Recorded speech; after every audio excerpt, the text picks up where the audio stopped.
Nëpërmet emri Jemin Habilit njihet nga të gjithë. Prej dekadash ai njihet si mjeshtri këpucaris, zanat që e nisi që në vitin 1967, pas një kursi profesional. Në ato vite, profesioni këpucarit ishte ndër më të vlerësuarit dhe shumë të rinj e përqafonin me pasion. Jemin Habili punonte këpuc me porosi dhe ato vite i quan vite të arta.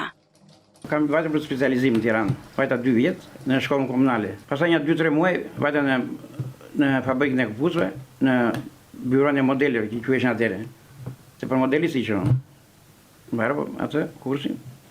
Filluam pastaj bën këpucë me porosi. Deri në atë kohë kishte shumë kërkesa për këpucë. Bënim këto sandalet e nuseve për dasma, bënim këpucë çizme.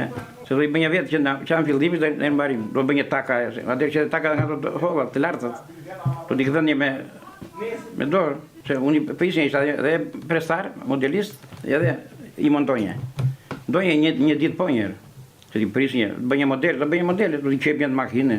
Përmet, jam shumë i versuar. Jashtë mase.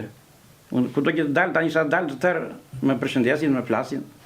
Sot, sipas tij zanati këpucarit po shkon drejt zhdukjes. Ai shpreh keqardhje që të rinjt nuk kanë më interes për të mësuar mjeshtërinë.